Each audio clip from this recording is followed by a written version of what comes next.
Denver 7 piecing together who was behind the wheel of a deadly explosion outside the Trump Hotel in Las Vegas, fueling concern of a terror attack. The FBI confirming what we knew last night.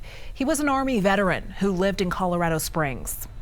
That's a huge thing. I mean, your neighbor, a potential terrorist or suspect, that's pretty scary. It's just scary never knowing who you're living next to. Thank you for choosing Denver 7 News at 10. I'm Jessica Porter. The FBI saying tonight they do not believe the explosion in Las Vegas was a terror attack. Denver 7's Colette Bordelon spent the day in Colorado Springs talking with people whose neighborhood has been at the center of that investigation.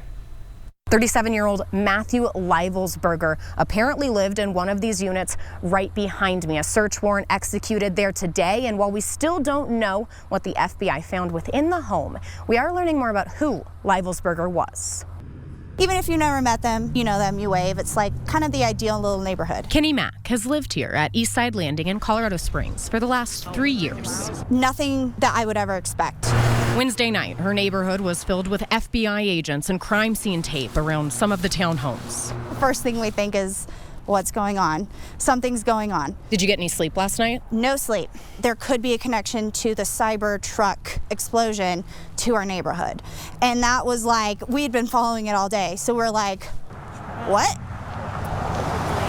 Their sidewalks, normally used by neighborhood dogs, were filled with camera crews on Thursday. And they gave a name roughly, said it was Matt something. That name was 37-year-old Matthew Livelsberger, who's suspected of driving a rented Cybertruck filled with an explosive made from fireworks from Colorado Springs to Las Vegas, where it exploded in front of the Trump Hotel. Investigators say he shot himself before the explosion. I would be kind of shocked if they find like explosives and some really sketchy things in their apartment, because they never seem like they're hiding anything. He was a decorated Army Special Operations soldier. Both Livelsberger and the suspect in the New Orleans attack overlapped during their time at Fort Bragg and in Afghanistan. But right now, there's no evidence suggesting they knew each other.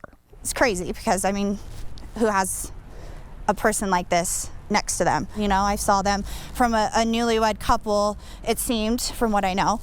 And then she's pregnant, and then she has the baby, and I see them walking the dog together, and it just seems like the all-American life. And then reality hits, and it's just crazy.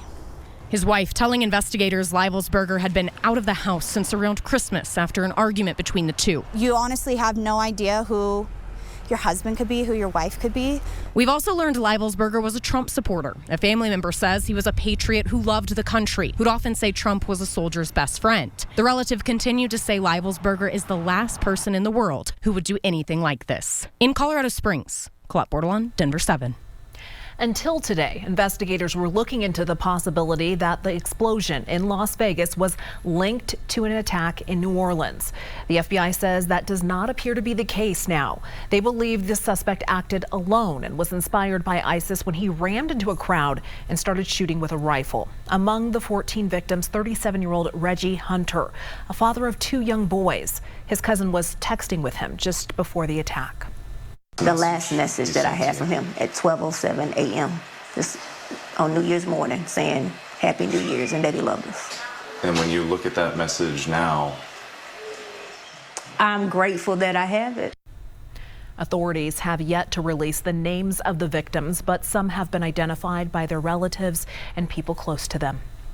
In both New Orleans and Las Vegas, the vehicles that were used were rented from a business called Turo.